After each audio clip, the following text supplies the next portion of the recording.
What's going on, y'all? And happy holidays to everyone out there. Welcome to another episode of the Speak Up Sports Podcast with Cass, Chris, Rashad. What's going on, fellas? What's good What's with going y'all? on, man? Merry Christmas. Merry Christmas. Merry Christmas, Happy Hanukkah. It's a lot going on. We're about to get into the new year next week. But, as usual, another. Oh, honestly, it was kind of in a whole, like, there was a couple good games, but it's kind of a dud of a week for football just in general. Like, college football was a little bit of a dud in terms of all the big games with the start of the college football playoff. The NFL, the games on Saturday last week were really good, but NFL Sunday was all right, and then ending with a surprise on Sunday Night Football that was pretty good. But had a big debut as well for another rookie quarterback. But what was you guys' biggest takeaways of the week? And let's go ahead and get into it. Yeah, man. Gotta start with the Ravens. Kind of getting that monkey out their back. Lamar said as much that he finally got over that little monkey about Pittsburgh. Of course, this is the first time that he played Pittsburgh at home with the crowd, so maybe that has something to do with it. I mean, they all also are just a better team. But it was good for Lamar to get that important dub, keep the hopes for winning that division alive. So shout out to the Ravens and John Harbaugh, because that was a big thing for him too. Honestly, it's not just Lamar in these games. Not just Lamar, it's John Harbaugh. They got to start from the coach too in these big games and these games against Pittsburgh. So good start there. Hopefully it continues in the playoffs. But yeah, that was one of my biggest takeaways, I could say. What say you, Chris? For me, fortunately, it came against my team, but I mean, what a game by Jaden Daniels. I mean, he played a hell of a fourth quarter, being down 27-14, being able to score 22 points against arguably the top defense in the league, or at least top 5 defense in the league. I mean, he's showing, that he's what's advertised. It's gonna be a tough divisional race for years to come for us, but that's what you want to see out of a quarterback you picking for your franchise. You want to see him be able to battle back from adversity and be able to string together some good wins. Hopefully, he don't. I mean, it might happen to him, but hopefully next year, as far as the team goes, he can continue to progress and not hit that little wall that it seems that CJ might have hit this year. But that was a good game by him. I can't even. Can't even cap, man. I mean, hey. And it's funny because I mean the game could have really. I mean, it was a good game, but if Devontae Smith catches that pass, we're talking about he threw that turnover. Then that's the headline. So, but like you said, it is good because I mean, when you do get an opportunity, the opportunities come, and some not everybody takes advantage of them. That's facts. It was definitely good to see that. Obviously, there were some hot takes that went out very early on Sunday talking about Kenny Pickett, may thrive with the Eagles. Not too sure. Shut that shit down. If that's the case. Hey, as soon as he came in through that touchdown, I was like, bro, story's about to fly. This nigga came in through a touchdown immediately. Yeah, folks started talking about he getting the ball to AJ Brown. He don't want no problems. It's like, all right, which not too many shots on him because he did technically do enough to win. It was a good ball to it's a good ball, Devontae, right in the hands. Chris even mentioned it's kind of like the Atlanta game all over, where it's like, look, we could have just ended this game pretty easily, and one of our key players makes a mistake. But flipping to Atlanta, it was good to see. Obviously, Michael Penix had his debut against the Giants, and the Falcons as a whole, the team helped him out, so he didn't have to be the guy to drag them along. They started off not really helping him out with a couple drops there to begin the game, but then kind of letting him ease into it.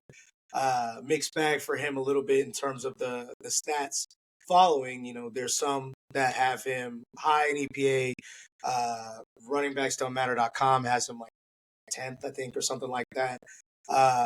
Somehow ESPN has his QBR like 47, which is like really, really bottom of the league, but it actually slates him alongside the rest of those quarterbacks that I mentioned last week with all the first and second year players. Literally every one of those quarterbacks except for Jaden Daniels is right around that area. So good debut from him. Bengals, Joe Burrow having that pass. What did you guys think about that? The throw while he was falling down. He was on the ground. Yeah. Touchdown to T. Higgins. Nah, that was a wild play. That was a wild play. That was such a Joe Burrow play. That was a wild play. The Sam Darnold touchdown game winner. When he did that catch and turned around. Yeah. That was one of the nastiest plays of the year. I for sure thought that was a pick. Man, he fit that shit in there, didn't he? I was like, it's impressive. Drake May, that dot. I know they lost, but that dot he had right on the goal line, pretty much. I mean, that shit dropped perfectly. That shit is. I mean, it was a dud in terms of the scores, but like I said, good debut from a rookie. Another rookie has a game-winning drive against a division rival to keep their division hopes kind of alive because now Jalen Hurts, obviously he left the game. We talked about it last year. We really haven't talked about it too much this year, but are we going to see him play this week? Because we didn't, last year we were talking so much about how once they got that concussion that week, it was pretty much like a guarantee they weren't going to see them the next week. So we'll see how that goes. Which is interesting because a few players this past week had concussions, but they I don't know if it had something to do, like for instance, Sidney Brown from the Eagles had it, but he had it on the first play. I don't know if that could have something to do. He didn't play the whole game. I don't know, but it's weird. It's a weird Zach thing. Ertz too for Washington. Zach Ertz did the same thing, but usually, like you said, it's been like you get that concussion, you guaranteed out. Take a week off. Yeah. Alec Colts, he took off. He didn't play last week, and he had a concussion. So it is weird. I mean, it's kind of like going back a couple years with COVID, like the COVID testing and all that stuff. It's very weird because I mean they don't do it now, and it's right. Which is interesting in itself, but like as I was saying, the scores weren't necessarily close, but a lot of good performances across the board, and then can't say enough about the Dallas defense as well. Man, some of the turnovers they made, the last one especially, last two actually, the pick by Jordan Lewis and then Deron Bland, man. Bro, I was sitting there like everybody just crazy. Like, because bro, I'm sitting here like he's sitting because he like was hovering over the ball, so I was like, "What the fuck just happened?" He get up and was like shaking his head, like, "Nope." I'm like, "What?" And he really did it cool as hell. That shit was slick. Y'all talking about the interception? The strip. No, the strip at the end from Bland when he got up. I mean. Yeah, he didn't even get up like super excited. He just like walked. It's mine. This shit over with. Let's go home. Now that was I should have had honestly, and I thought about it having the Buccaneers on the hot seat, Baker Mayfield especially. They for sure on the hot seat. With them with them not having a win in primetime and his little tenure there, and shit like that keeps happening. They have a chance to win the game. It's happened like that like pretty much every primetime game they had this season.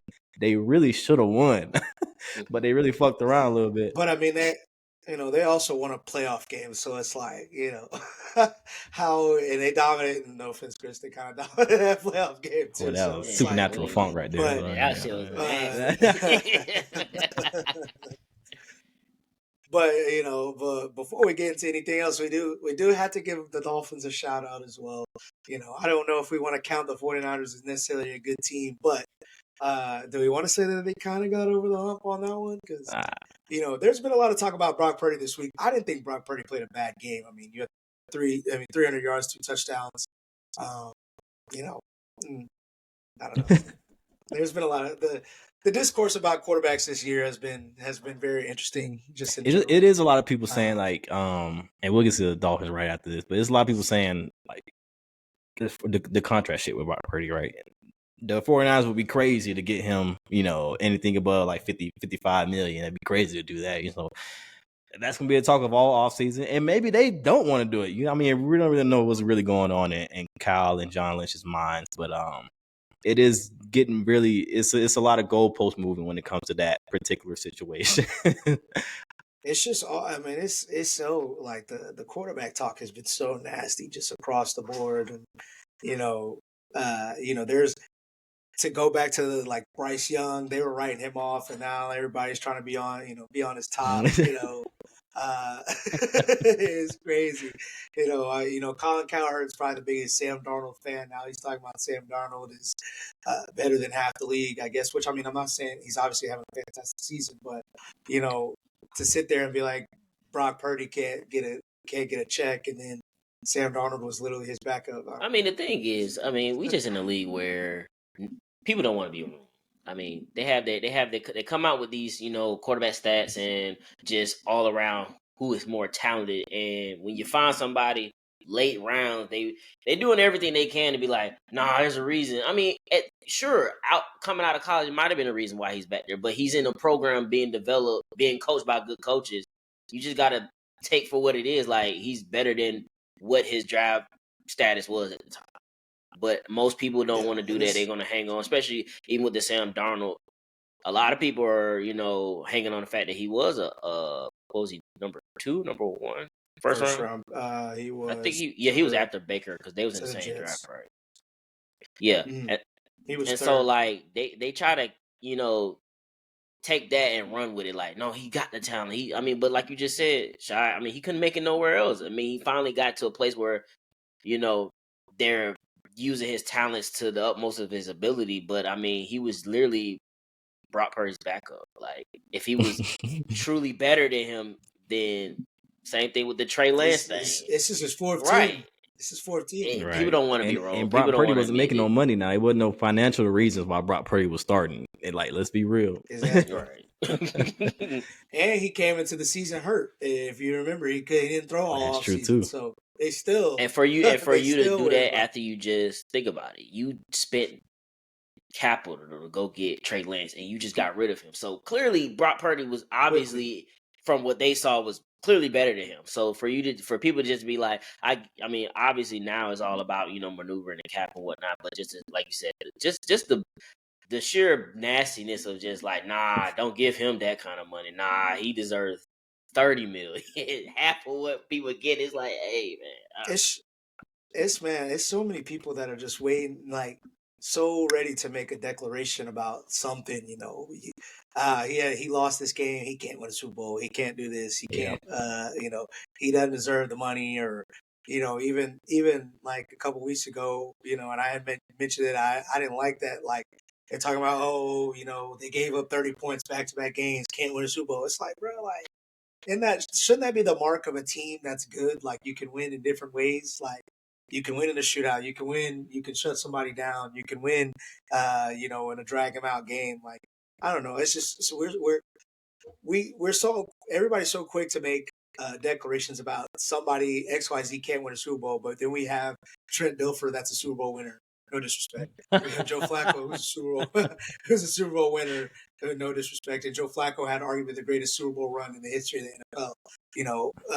Who's another? Brock Purdy made a Super Bowl run. Eli Manning. Jimmy Garoppolo. But also to get back to the Brock Purdy thing. Well, if Brock Purdy's so ass, well, when do we start talking about? Should Kyle Shanahan be fired? Should we start talking about that? Because if Brock Purdy is just a product of Kyle Shanahan, shouldn't he take some hits for the offense not being good, or is that just not? Is he only a product when he's good, and then when he's bad, it's just because the quarterback is holding him back? That's part of the nastiness too. You pick and choose what you want to blame. Now, I will say on some of those Brock Purdy the interceptions and shit, you can't really blame Kyle for that. Yeah. And that's really what kind of keeps Brock, in my mind, that's what keeps him kind of from reaching that next threshold. Just some decision makers in certain moments of games, especially bigger games this season, that they kind of needed. Like, he's thrown some really bad picks. He threw in this game too. That was probably all right, bro. Like, what are you trying to fit it in there? I don't know what you're trying to do there. But that's the kind of stuff. But also he's just a young quarterback too. It's not like, like he's a young guy. They do shit like that. it is what it is. Like, the other thing is, like, when people say, everything's gotta be perfect, it's not that many quarterbacks that that can win with subpar weapons. Like, let's be real, it's not that many out there that can do it. So for people to just knock him for it, they knock a lot of people for it, but it's like, bro, you can't even name on your hand the amount of quarterbacks that can win with subpar. Let's look at Patrick Mahomes. He getting carried by that defense. I don't care. We've been asking. Everybody's been saying, "What's wrong with Patrick Mahomes?" He lost Tyreek Hill. That's true. He lost Tyreek Hill and Travis Kelce getting old. He lost Rashee Rice. And Travis Kelce came Travis old. Kelce got old. Yeah.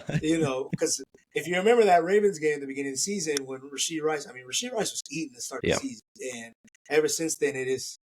And I mean, yeah, they're winning basket, but the reason that Patrick Mahomes' stats are middle of the pack or below average is because, aside from third down, it's because they don't.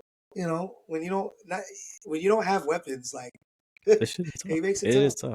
But I will say the 49ers got a lot of. It's a big offseason for them. They got a lot of big decisions to make. Because Trent Williams out for the season. They just announced that he's not coming back for the last 2 games, which obviously he shouldn't.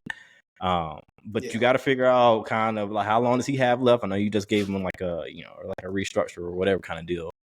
Just a guarantee another year or whatever. But you got to start working on that line, get a succession plan behind him, working that interior of the line. And then you got to work on the receiver. Debo has played well the last couple of weeks, actually. But how much can you really trust that? Do you really want to roll with Debo? And Jawan Jennings is cool with it. Do you want him to be your number 1 next year? Like Brandon Ayuk, we don't know how he's going to come back or how soon. So, I mean, it's a lot of Ricky Pearsall. You don't know how Christian McCaffrey's going to – yeah, Ricky Pearsall, that's true. You know how Christian McCaffrey's going to be exactly when he comes back. It's still Kittle, but he be banged up a lot. Kittle. That boy, he going. And I could see Kittle being the odd man out where I could see Kittle being. Well, I could see it both sides, like where they're like, Kittle's a tight end, we could trade, free up some money. But I could also see them being like, he's a very key part of our offense because of his blocking ability and his ability to catch as well. So. If he is on the block, though, boy, ways, but, they can get some shit for Kittle. Yeah. I think still. For sure. The Sheen jersey I'm wearing right now, I would be the first call. And I promise you they would. But and to go back to what you mentioned about Brock Purdy being a young quarterback, it's so funny because if you look at just looking at the starting quarterbacks in terms of their ages. Like Brock Purdy is one of the younger quarterbacks, but he's also one of the higher, older quarterbacks just because of how young the NFL is. Like Bo Nix, Michael Penix next year they're going to be 15th oldest quarterback in the league, literally middle of the pack, and that's crazy. And but when you get to 4th, it's like Patrick Mahomes, who's 20. Right. It's crazy.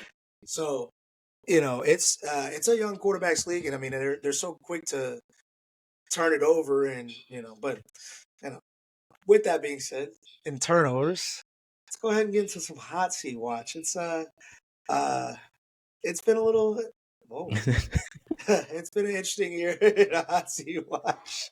I was gonna say, Michael Penix had a good debut, but he might have got the kiss of death being on my hot seat watch because Kyler Murray. Man. Anthony Richardson got benched after being a hot seat watch. Will Levis got benched twice after being on a hot seat watch. Justin Herbert's the only person that's made it through at this point. So we'll see how that goes. But let's go ahead and get to the hot seat watch and who you guys got and why. I mean, I said it earlier, but man, Tampa Bay Buccaneers, man. I mean, you have the division in hand. All you gotta do is win out. I understand Cowboys might have some talent on it, but you cannot lose that game, man. And I think as an organization, I don't know. You gotta look at something because I understand you missing Chris Godwin, obviously, but still though, there's plays to be made out there. You can. That's just a game you just cannot afford. And now, it's in the Falcons' hands now. If they win out, it's a wrap. And they got a tough game coming up, but they should still win the next 2 games. But for Tampa Bay, you gotta figure something out. You can't. There's no way this season should end. It's ending like it is right now, and to go out and lose to a Dallas team that's a terrible time.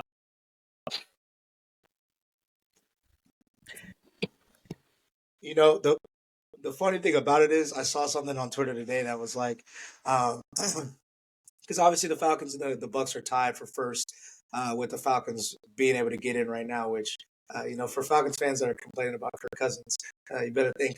But the Falcons are like Crazy. minus 22 on point differential, and the Bucks are like Plus plus 75, 75 or something like that. Nah, yeah, It's the sick. Bucks messed up on that. I'm with you on that, Chris. And But look, pause. the Think Panthers about came how off a fucked big up dub it against a was. team I'm about to talk about a little You was bit. hoping that it was just us to beat the Commanders so you can get the wild card. You didn't think they was about to lose, and now y'all in the division. Like that's Right. crazy. I didn't think they're gonna go out like that. I honestly Right, he's been thought the playing well Bucks the were in past few trouble weeks. because I'm like, bro, the way. I mean, Cooper Rush has been playing well. I mean, Cooper Rush has been playing. He's been playing better than what Dak was playing this year, thus far. And the defense obviously is not getting gashed like they were. Even though, I mean, the Bucks were getting yardage, but it was just like dumb shit or like Penalties a lot. or Yeah. that the one drive that they had where they got into the red zone and then they had that fumble that basically backed them up like 30 yards.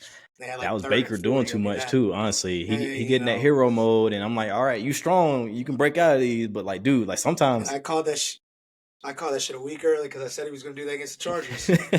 But they got the Panthers this weekend.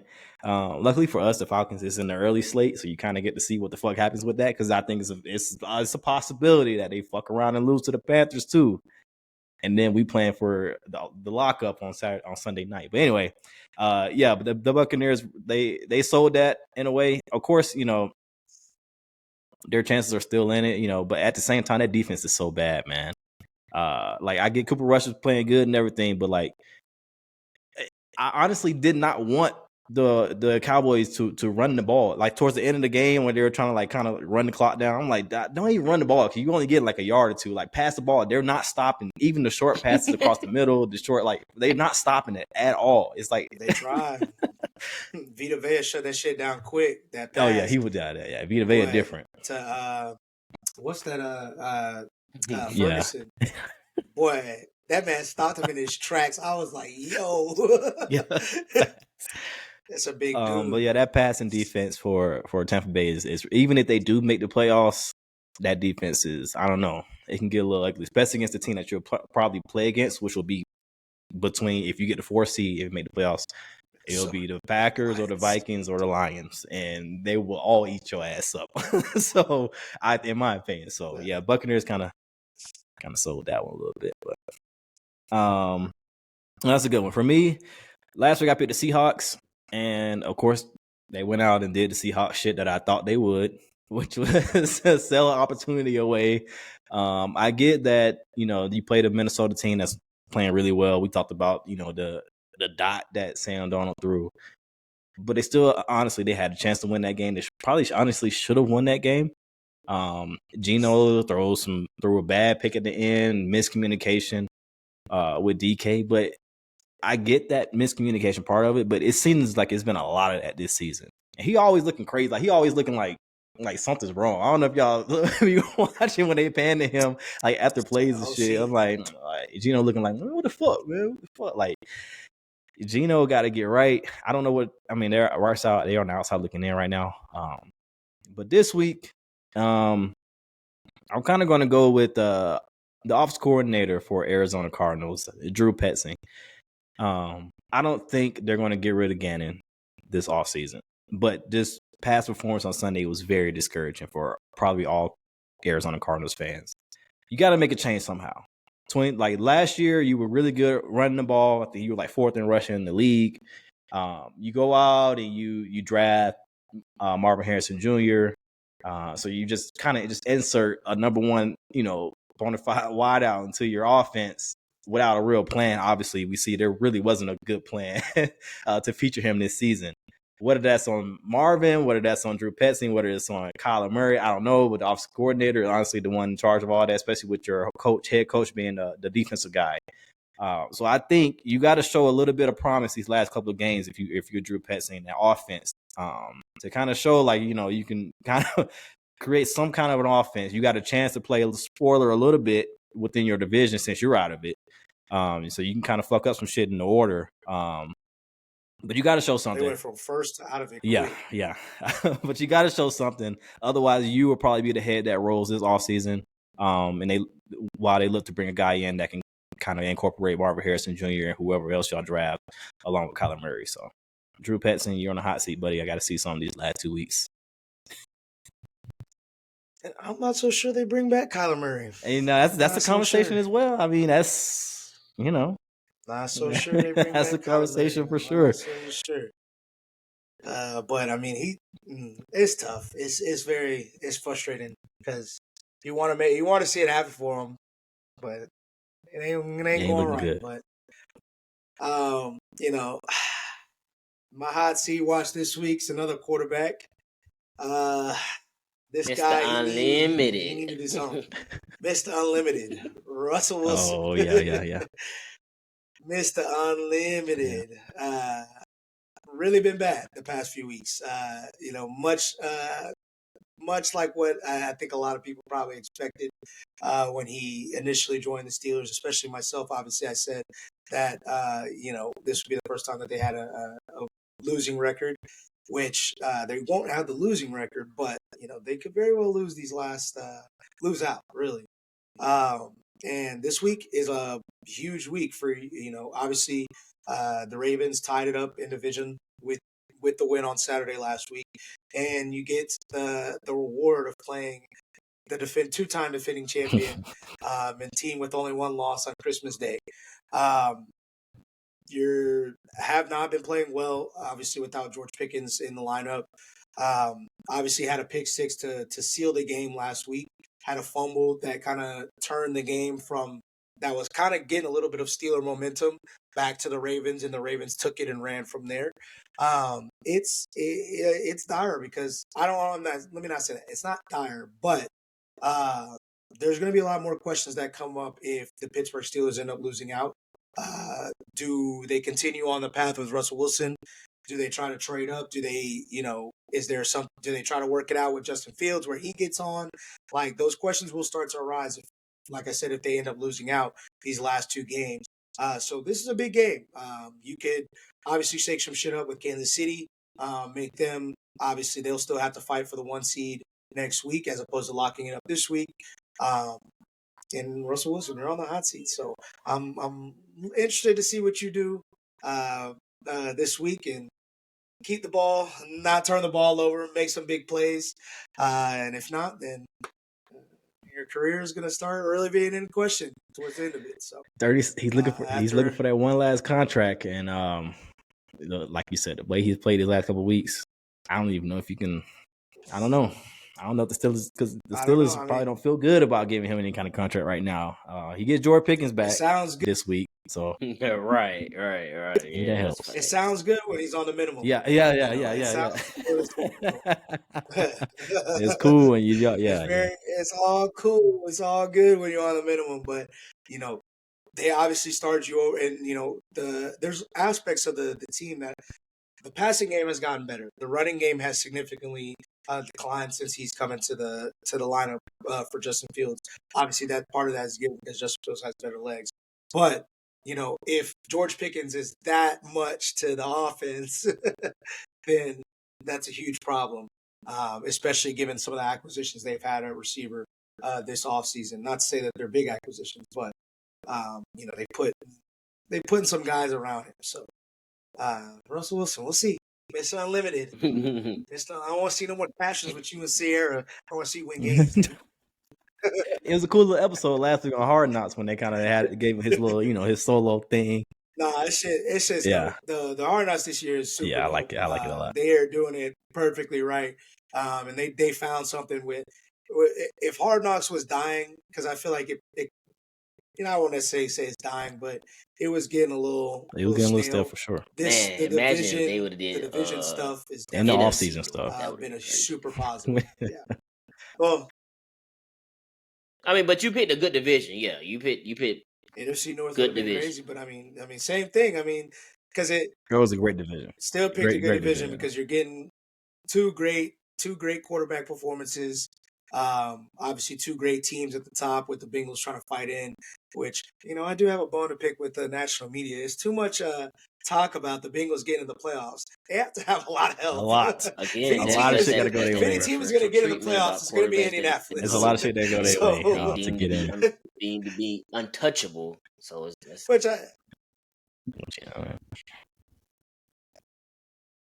I get it. I mean, you might want to see Joe Burrow as opposed to Anthony Richardson, sure.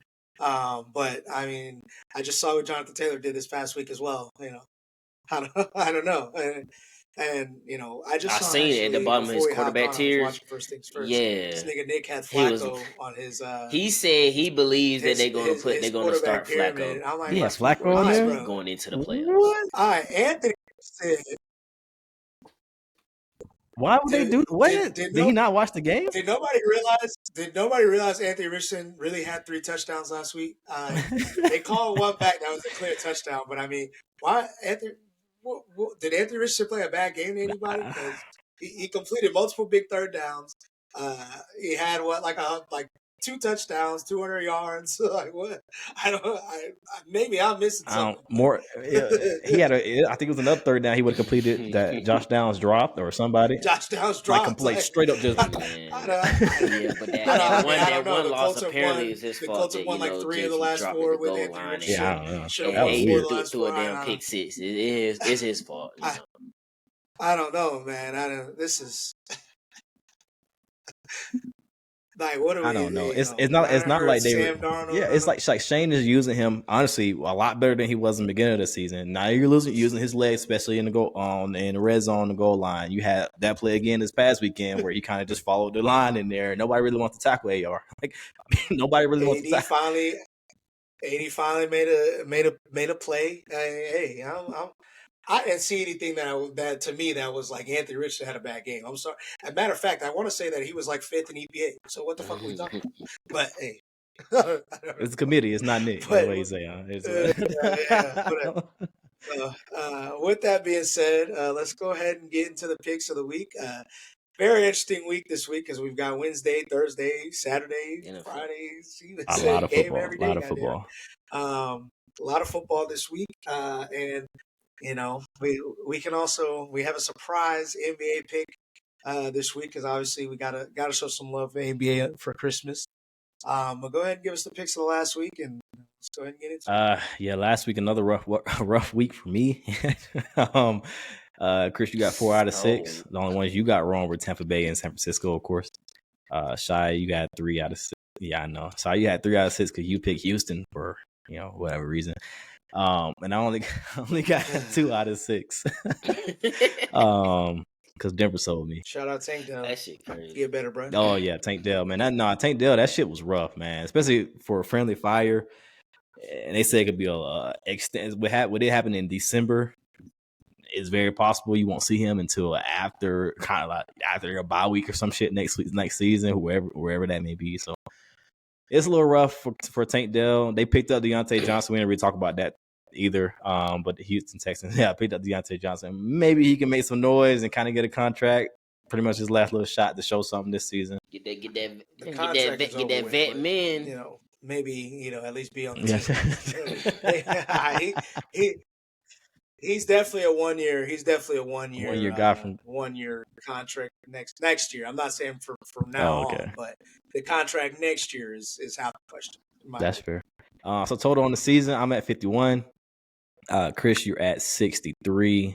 Shai, you're at 54. So it's Unless he just has a fantastic. They might bring him back because you got Tank Dell who's not gonna play to whatever time, and who knows what they're gonna do with Stephon Diggs. So.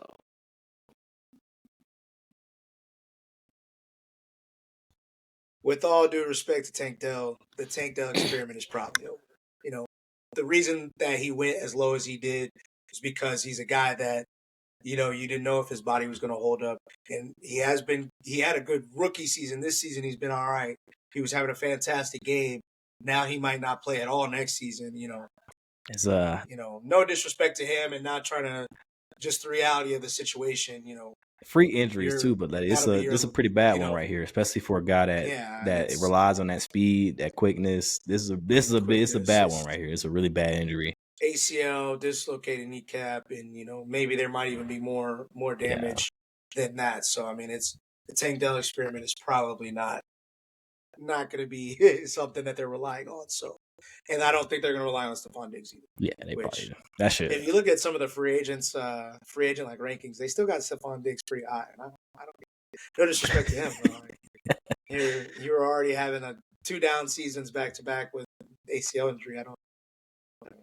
But anyway, starting with the first game of the week. Tomorrow on Christmas Day, Kansas City at Pittsburgh. Who you guys got? I got the Chiefs, man. I think it's gonna be a close game, just because it's gonna be a defensive battle, in my opinion. Pittsburgh got a good defense, so does Kansas City. But I mean, even with the addition of George Pickens, I just don't see the Steelers producing enough points to overcome the Kansas City offense in general. I just don't see it from Russ. I mean, he's been on a little decline these past few weeks. And I know he's missing George Pickens, but that offense is missing more than just George Pickens. That offense isn't good. It's pretty stale. So I mean, I got Kansas City. It's gonna be a close game, I still believe, but Kansas City gonna pull it out at the end.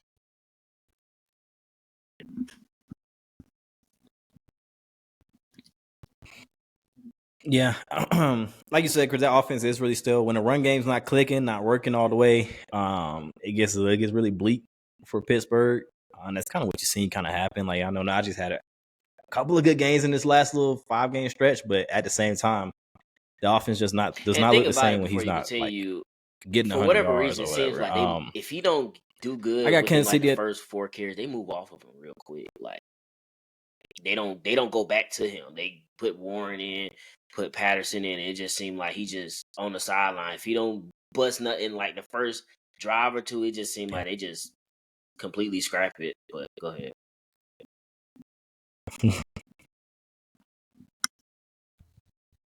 That, along with just a poor game plan, it's like they're too quick to get off. If the other team scores, they're way too quick to abandon kind of their game plan, it seems like. But that's kind of why I saw Arthur Smith last season too. But anyway, I got Kansas City though on the road here. I think they kind of just lock up number 1 seed, not play around. They show some good things on Saturday. It's just a solid team overall. It's just just is what it is. The big thing for them is just getting out of this game healthy. It is on the road. It is an outside game. It's at Pittsburgh, so that will be. It won't be easy, but I think they kind of lock this up, and I think it'd be like a double-digit kind of lead too with this one. So I'm going with Kansas City, but I actually think Pittsburgh wins this game. It's a weird, weird way to say it. I just can't pick Pittsburgh, but I just think this is the type of game that they would win. But because I can't pick Pittsburgh, I can't rely on Russ. I'm going with the Kansas City. Yeah, I'll never put but George Pickens is coming back. The Kansas City defense has been slipping a little bit over the past few weeks. Obviously, they it's not to say that they're a bad defense by any stretch of the imagination, but they can be had a little bit. Tremaine Duffy, Chris Jones is back-to-back picks. Shout out to him. Yeah, well, facts. But Chris Jones has got nicked at the end of the game. The experiment that they're doing with Joe Tooney at left tackle, I know a lot of people have been saying like, it's been going pretty well. They were throwing a lot of quick stuff last week, and that really you couldn't even get into your pass, like a real pass rush at all. Texas was running a lot of man too, so they got a lot of pick plays where it worked out for them. So if Pittsburgh is able to kind of shut them down on the quick game, maybe TJ Watt can cause some damage. But like I said, I can't pick Russ, so I'm going with Kansas City. Like I said, lock it up. But getting into the next game on Christmas Day, we got 2 more teams that obviously played last week on Saturday, and the Ravens and the Texans in Houston. This is actually a pretty huge spread. I mean, for Baltimore to be a 6-point favorite away game, yeah, on the road, yeah, against the great Texans. So who you guys got? Roll. I mean, right now, I just feel like the Texans, even though they have been winning games, it just feels like that that they're not they're not really a good team. They're winning by default in a sense, and I just feel like right now the Ravens they on a mission. Man. Lamar after just hearing him talk after the last game, he's on a mission to right the ship. It seemed like they were struggling a little bit in the middle of the season. Everybody obviously was trying to say, oh, they're gonna lose the division. They're gonna wrap this thing up. They're gonna take over and they're gonna roll this game. I got them winning.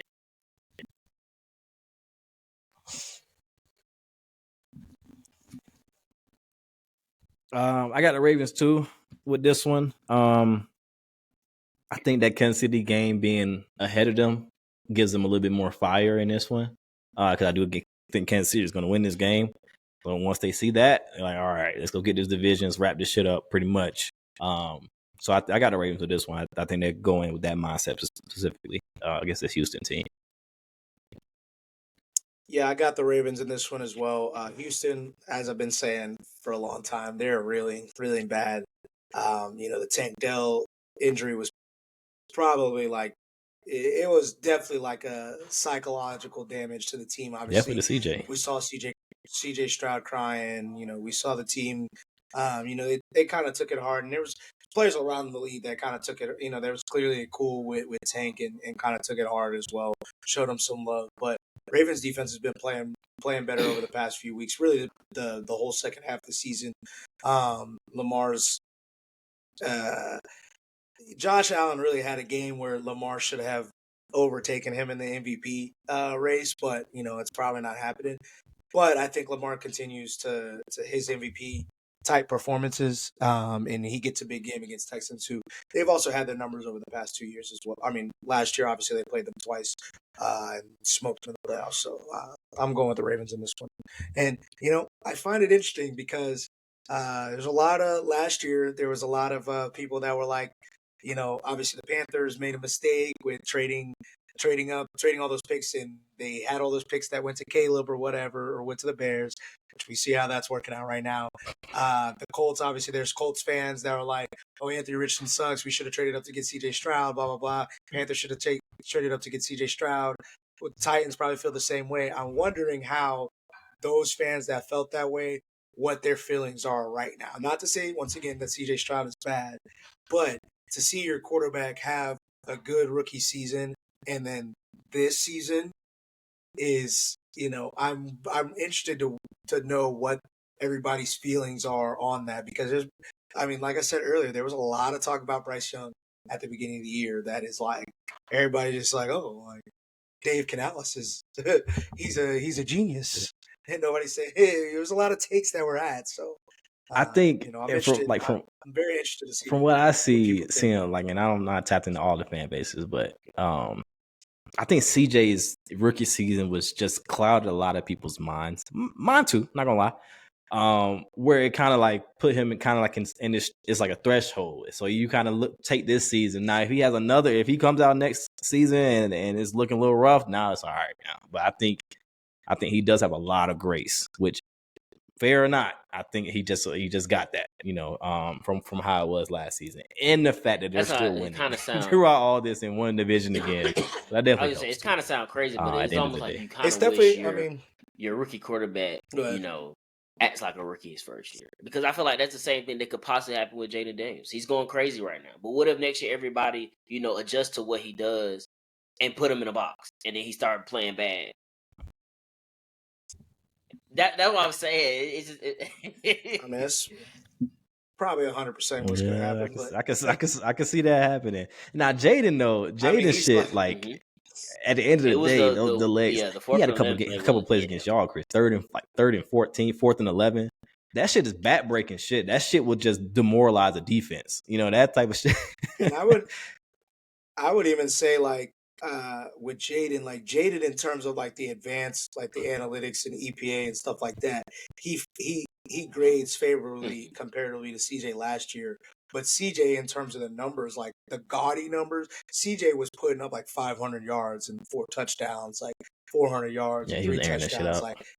A lot of Jaden Daniels games are 105 touchdowns. It's all right, 150 yards, 5 touchdowns. So I mean, I'm not to take anything away from him, but he's not like some of the stuff that CJ was doing last year was a little different. But moving along into the next game, this is a huge game of the week. Broncos at the Bengals on Saturday night. It's in Cincinnati. The Broncos lose this one.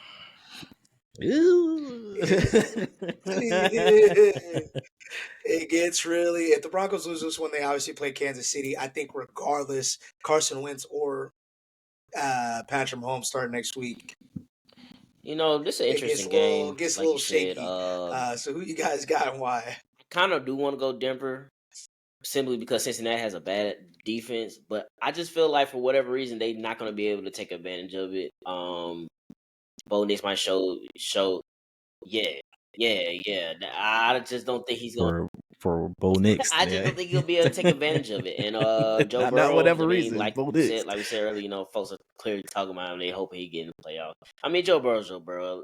If he got his weapons there, he's gonna get it to him. But and also lately that Broncos defense has been leaking some oil, so I think this is a good game for Joe Burrow to air it out. I'm gonna rock with the Bengals.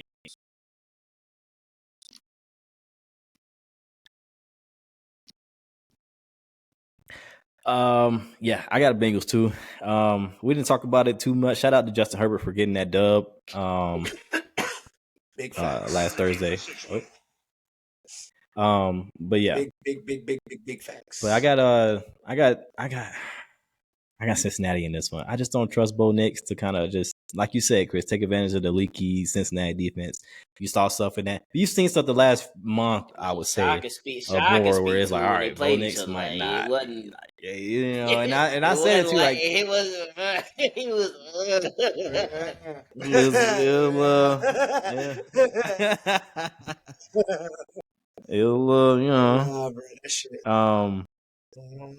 Yeah, so it's just the way the offense moves with him. It's not necessarily like his turnovers and stuff like that. I don't even think he threw an interception on Thursday night, but it just didn't look clean. You know what I mean? It's, it just, the whole operation just didn't look right. I got Cincinnati in this one.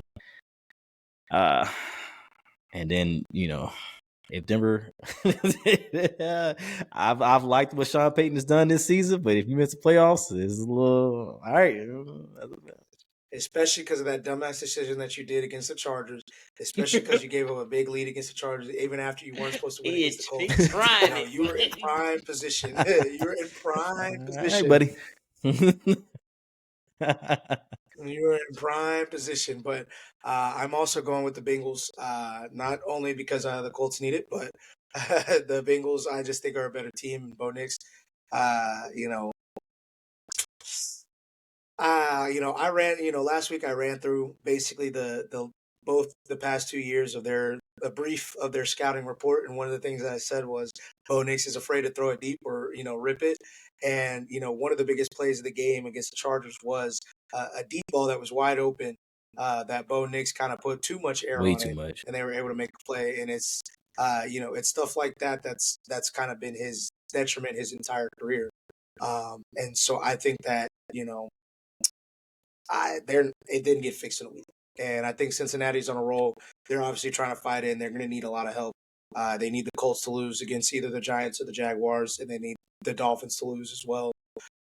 So I don't know if that's going to happen, but they're going to at least make it interesting. So, and this game is before those games with it being on Saturday. Exactly. So they still fighting. So, they don't know what the hell's going to happen on Sunday. So.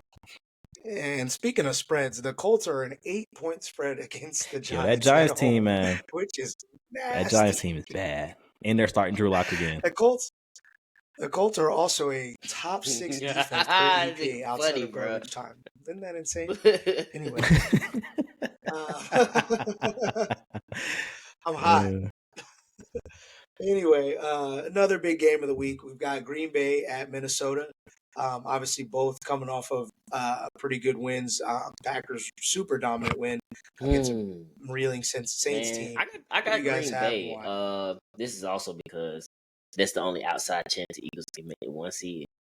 Green Bay beats the Vikings. That's one of the things, but that's just me. But anyway, I think it's a good game. The Vikings have been. But Kenny Pickett versus Micah. I mean, Vikings have been they've been dominant this year. I mean, for all the talks of Sam Darnold in general, just their team, they've shown up every game and they played well. They played up into the very last second of the whistle. But right now Green Bay's on a little run right now. They're on a tear. They look very, very dominant. And I think that they can take advantage of that Vikings defense. And they're gonna make some plays. So I got Green Bay, but it's interesting about the whole Jair thing. That's interesting. Tidbit. Ominous. Ominous. Hey, you called Lattimore. If y'all remember last year, I kept saying Jair was going to be somewhere. But you said he was going to go. You just wasn't the right team, but you did say. Well, I wasn't right on where it went. Well, they should have flexed that out. I'm sorry. I know and look, like the Saints game that we saw, Monday night game. It's in a short term. Bro, your Monday night football game is the only shutout of the season. That's a bad look. Yeah, the Saints got to tear that shit down, rebuild that shit from the ground up. Who knows if they will? Spencer Rattler looks not ready for the moment at all. Just kind of talk about that a little bit. I mean, he's also got a bunch. Yeah, he missing their top two receivers. Joe's. That's true too. Receivers not. Yeah, they're not helping them. just the guy. And missing Alvin Kamara. But even the open receivers, he was just letting that shit fly right. I mean, it's a lot of overthrows in that game. But anyway, enough about them. The Packers did look good. Of course, that was their fifth straight game, scoring 30-plus points. Like you said, Chris, they're on a roll. Jordan Love has cut down the turnovers. I think he's thrown I don't know if he's thrown a pick in the past few games, one pick in the last handful of games. So shout out to him because there was a stretch where I was talking about him on his podcast. Like, yo, the decision making is a little weird now. Like, he trying shit. Of course, he loves to throw off his back foot a lot. But because of that, I think you see some of that rear his head. Now, they haven't been good against the elite competition so far this season. They lost both games to the Lions, lost to Minnesota. So lost to Philly, of course, earlier in this season. But I don't really count that game too much. But I do think you see kind of those habits where Jordan Love kind of gets back when he's floating back on that rush and trying to toss some shit up and ends up with a pick. And I think that comes at a crucial time in this game. I got Minnesota in this one at home. I'm going with the Packers in this one. I actually think the Packers are the best team in that division. I felt that way the past 2 years. They obviously did lose to the Lions twice. With some of them the first game was the dumbass Jordan Love decision. The second game was just a tough, close loss. Also lost to the Vikings and the Eagles as well. So I think that they get their get back in this one, kind of play a little bit of spoiler, give themselves a small chance at possibly, I don't know about getting the division, but at least getting the higher of the wild card. So I'm right with the Packers in this one. They've been on a roll. What's been the joke that Jordan Love during Toyota-thon or whatever is eating? I don't think Toyota-thon is over yet. So we'll go ahead. If that's the theme, then I think he continues to eat. But the next game, so the last three games, those are probably the three biggest games of the week: the Denver, Green Bay, and then this one, which would be the Falcons versus the Commanders. Obviously, two rookie quarterbacks now that Michael Penix is officially taken over the reins in Atlanta, going against each other. And a big game, obviously, for the Commanders to keep pace and the Falcons. Huge game for both teams. I mean, for the Commanders, I mean, although the division not wrapped up, even if the Eagles lose, they're not about to lose to the Giants. So the division is wrapped up. Eagles just need one more. So they, like you said, Sean, at this point, they're fighting to keep that. Stop. But at this point, they need to win the game so they can get the wild card. And for the Falcons, for the most part, their only chance is to win the division. They pretty much cannot get a wild card. Yeah, so you have to win the division. So it's tough. No, that's it right now. You have to win. They have to win the division. There's no other way. For them. Yeah. I'm put upset. I got the Falcons winning it. Fuck the Commanders. They beat us. I'm mad as hell. Fuck them. I don't give a fuck about none of that. I think it's gonna be a close game. I don't think it's gonna be a shootout at all. I don't think it's gonna be a high scoring game. Just because this is only Pennett's second game. I can't expect him to go out there put up 40 burger or something like that. But I don't trust the Commander defense. Their defense isn't good. I mean, to be honest with you, the biggest issue in the game was we just couldn't convert third down. Oh, Pickett was it? Oh, terrible. But I mean, he played okay, but it was just like you could tell, like, damn, we about to run through the Bulls. I ain't gonna lie to you. If he ain't get at all, that man did not expect to play that game. Nah, he was he wasn't ready. out there. He wasn't ready. And when that Drew He's like, "Oh, y'all want me to go in?" 3 fumbles and 2 picks, and y'all. But yeah, but I think the Falcons get this.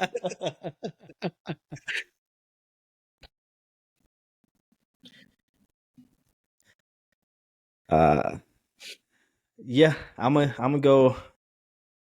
Look, I did like what I saw last week from Michael Penix Jr. Of course, I have you know how I feel about him. But I think the most part, not even like the numbers or anything about it, just the whole operation just ran great. You didn't have any like false starts, none of that crazy shit. He got in and out of the huddle, no delayed gains, none of that. It seemed like he had command of the offense, which is what you wanted to see. Of course, you didn't have to do too much. I get it's the Giants, but the Giants still have a formidable front, D-line. And I think they handled pressure effectively. Now, Dan Quinn's going to send some shit at them. And we'll see how they can kind of continue that and hold up. But yeah, I don't think it's going to be like a shootout, Chris. I'm with you on that. I think the Falcons defense has played better of late. They're one of the best pass rushing teams in the past 4 weeks. They have 16 sacks in 4 weeks, which is I don't know. I don't even know how to feel about this shit, Chris, to be honest with you. The big thing, of course, is just when you get a hold of Jaden Daniels, you got to get that motherfucker to the ground. Don't let him slip away. Like you got to get him down. And I think, it's inevitable that it's probably going to happen a couple of times where it's some backbreaking stuff that goes on, some demoralizing stuff. But take advantage of turnovers. And I think it's a way to win this game. We'll go to Falcons on the road here. Yeah, it should be a great one though. Heisman winner against the runner-up. Like you couldn't have scripted this a little bit any better. Honestly, this is gonna be good. Yeah, it should be a good one. We'll see if it will end up being one. But like we talked about it all day. Michael Penix had a really good debut. Falcon Kyle Pitts kind of sold him a little bit from having. Well, it wouldn't have been a perfect debut because he also did get the grace of not getting pick six. But Kyle Pitts #1. Yeah. You should be on the hot seat watch. First of all, it really wasn't as bad of a drop as people want to make it. It was tough. It was a tough catch. It was in the situation, and it didn't really hurt the team too much, or didn't hurt the team at all. But it's just the optics of it. Tight up. But with that being said, the Commanders have lost against just about every team that is better than them. And won against every team that has been their equivalent or worse than them. And I do not think that it's going to change this week. They've been really good or pretty good, stout in the run defense, and I think that's what's going to hurt the Falcons the most. Is that their rushing attack is not going to be as good. Yes, I know that Saquon had his little run. Yeah, but the first time we played him, he had aside from the run, he was like 28 for like 90. But they got the formula though. They got a okay. Saquon is they got a quarterback. They can at least give us somewhat of a threat. I understand it now. We understand it now. I will load the fucking box on this. But yeah, now you're right. Oh no. Yeah, he was ass. But for the most part, everybody else they've done their thing. So I'm rocking with the watch the Commanders in a close one. And then it's going to come down to the last week for the NFC South because, like you mentioned, the Tampa Bay could lose against the Panthers. The Falcons also could lose against the Panthers. That is true. It's going to be a very tight race to the end. If Tampa Bay does lose to the Panthers in that early window, I think they're the 1 o'clock games or whatever. Washington clinches that spot. So I don't know how much it will, but they do But clinch the spot. but like I said earlier, I don't think that Jalen Hurts will play this week as well. So the Eagles, with them playing against the Cowboys and it being a rivalry game, probably on heavy hot seat watch in terms of a loss there. So I think that the Commanders will be. They're not. And we saw last week the Cowboys got eliminated and it didn't change a damn thing. So that's a narrative that we like to use, but I don't know if that changes anything for them. I don't think so. It is something to notice though. It could be. But for our last pick, because the Monday night game is or whatever. Let's go ahead and get into an NBA game. And we could talk a little bit about the NBA. The Monday night game is not bad, but it's with inconsequential. San Fran being out, and we don't necessarily know if they're going to be great, or if the game is going to be good enough. But we can go ahead and get into a little bit of the NBA. This time last year, we were talking about it a lot about how NFL just kind of smelt blood in the water. They said, "Fuck you, you guys you're not." It's not looking great for the NBA right now in terms of marketing. You've got players in the league that are taking shots at why the ratings are where it is, including the face of the franchise or the face of the business. So for the pick, we went with the biggest game of the week for the NBA and the one that they slated directly after the NFL ended, and the Lakers versus the Warriors. They're two top dogs. Who you guys got and why? I'm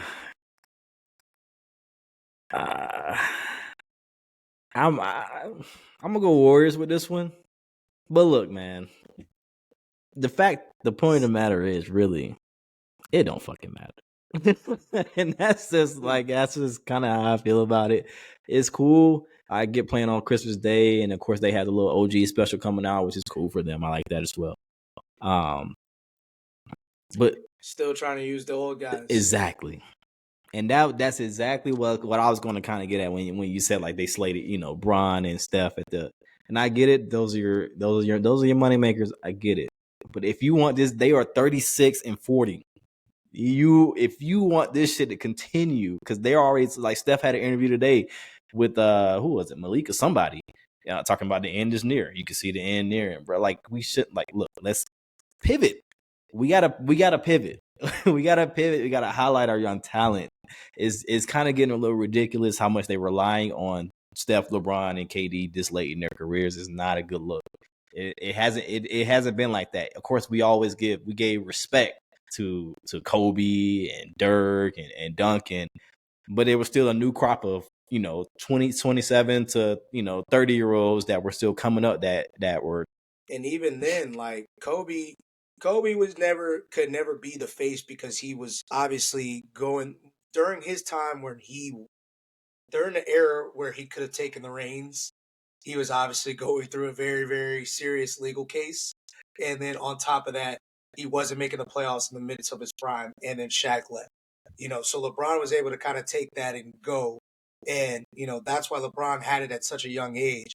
But, the rest of these guys, I mean, Ben Simmons, Zion, John Moran. They making jokes on the broadcast about Zion. It's getting so bad. Now you're like, oh, Zion before he even got into the league above a lot of good players. They already had it fixed that he's going to be top 15 as soon as he get in the league. He was definitely the biggest one because he people were saying, like you said, before he even touched the league, they were saying he was a top 15 player. He also went to a blue blood in Duke, and then he's an American player. So it's like next up, like people watched him, loved him in college, loved him at Duke. He was a highlight reel at Duke. He came into the league, immediately made an impact. His first couple games. So it made sense. And then they tried to shift his job, who was the same draft class, obviously. LaMelo and Tyrese Halliburton. The young niggas don't give a fuck. That's what you kind of see with LaMelo and Ja and Ant. They don't. I'm saying, man, it's one thing. Yeah, obviously they're young, and it's maybe it's a little bit unfair for them that they're not having somebody that's there to bridge the gap like a Zion. They obviously, for some reason, they don't want to give it to Jason Tatum. And, sorry, Jaylen Brown, you're not in this conversation. No disrespect. But they don't want to give it to, it's not Donovan Mitchell either, who's another young American star. And, they don't like Trae Young for whatever reason. They don't like Trae Young. So, those are the guys that are like right around that 27, 28 that could have bridged the gap. Kyrie, even if you want to say him at lower 30s, he had his trials and tribulations. So there's, unfortunately for them, they're not able to be young and dumb. But, to the professionalism point, you had guys like Allen Iverson who came from whatever and was a complete professional and, was able to do and be himself.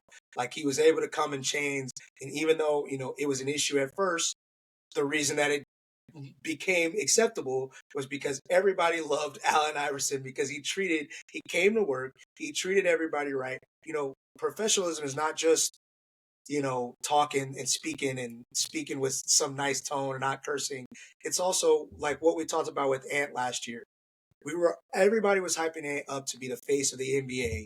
And during the NBA's showcase, during the NBA Super Bowl week, this man is shooting fucking left-handed three-point shots, making a mockery of the NBA All-Star. Like, that's important.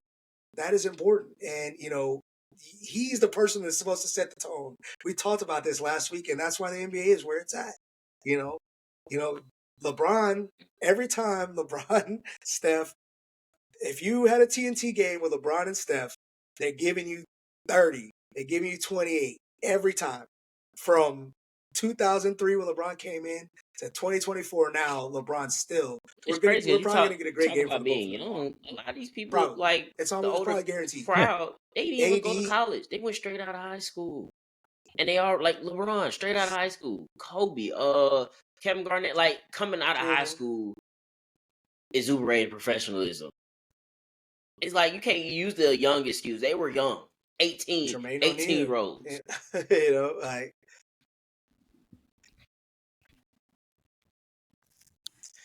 it's like, bro, they have an opportunity, and they gotta seize the opportunity, and it's who knows who's the next person because maybe Wemby, but once again, he's not an American, and it's clear that they want some type of American to be it. Otherwise, it would be Giannis or Jokic. Even then, Giannis might. Jokic don't want that shit. He don't care about that shit for real. So it's a tough situation. It's very tough. It's and like you said, the ratings are low. Revenue is not, but a lot of that revenue, a lot of that when it comes up, I don't know when this contract. I don't know. I think they just renewed contracts and shit, so it'll be a little while. But the trajectory is the trajectory. When it gets to 2030 or whenever that shit is up, 2028, whenever that shit is up, you gotta start having little conversations. If it's getting to the point where consistently in the NFL is taking over Christmas and big days like that, you gotta be like, all right, now, like we don't know about that. We don't know. I think the money's going to continue going up, but it can get a little murky. I was just talking to my dad about it, and I'm like, look, if LeBron and Steph were 25 years old, they could have went and competed with the NFL. Yeah. They wouldn't have beaten the NFL, but the NBA would have. The NFL might not have even tried to get on it because they're like, all right, we're going to split. Like, we'll still have the higher number by far, but we're not going to break any records like we might tomorrow. Like on Netflix, they're probably going to break some type of record, some type of viewership record. That shit probably going to crash. Netflix sign up record, something like it probably is going to crash. And they even put two heavy hitters. You got Patrick Mahomes, who is the face of the NFL, and the Steelers, who are arguably the most popular team in the NFL, and the NBA has got fucking the Knicks and Spurs, which is supposed to be, I guess. If you were highlighting Wemby how it's supposed to be highlighted, it's like, but at the same time, they all 500. You got 15 and 14, 14, 14, 16, 13, 15, 13, 14, 14. Like, all these teams are just over 500. They're not even playing good. So,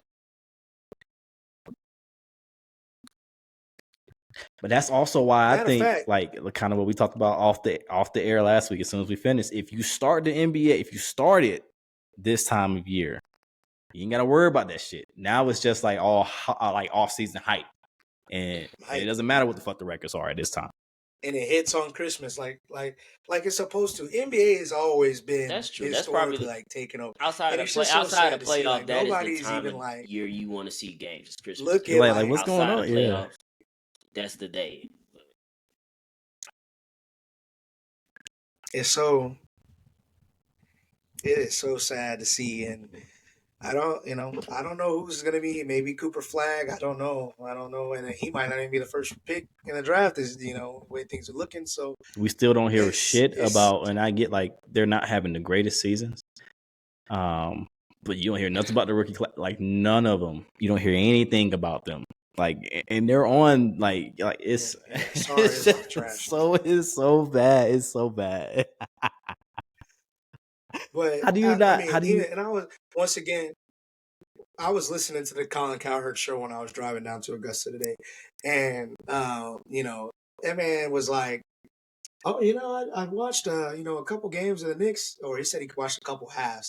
And he's like, "That team is fantastic. That team is great." Blah blah blah. He's like, "I think the Knicks are going to save the NBA." He's like, "I really think the Knicks are going to be the team to beat the Celtics in the Eastern Conference Final." Which I mean, but what you about to say is facts. The best team. And you could call me a homer or whatever. The Cavs have been by far the best team in the league this year. And they're not and he didn't even mention the Cavs at all as a team to compete in the East. He was like, they got the 76ers, the Bucks might make some noise, blah, blah, blah, blah, blah. And I'm like, dog, like this team, the Cavs should be, if anything, they're an underdog team that's got a bunch of, a guy that's like the team that you would think America would love. Like not a team that's in the supermarket like LA. It's a team that is built basically through the draft, that made a huge acquisition, and they pushed through some injuries, and now they're the best team in the league. And I don't know. But even last year, the Celtics, a historically great team in terms of record, and people were. I mean, I picked the Mavericks as well, but people were picking the Mavericks like it was supposed to be some easy ass stuff. I got the Lakers also. But with that being said, I got the Lakers. I just think Steph will go off. I think he gonna go crazy, but I think Steph going crazy. That's why I picked the Warriors. I think Steph is like going crazy this game. I definitely think we get a good LeBron and Steph matchup like we always do, and then, Anthony Davis is just the ultimate mismatch for the Warriors and has been really for the past ice cold, nigga.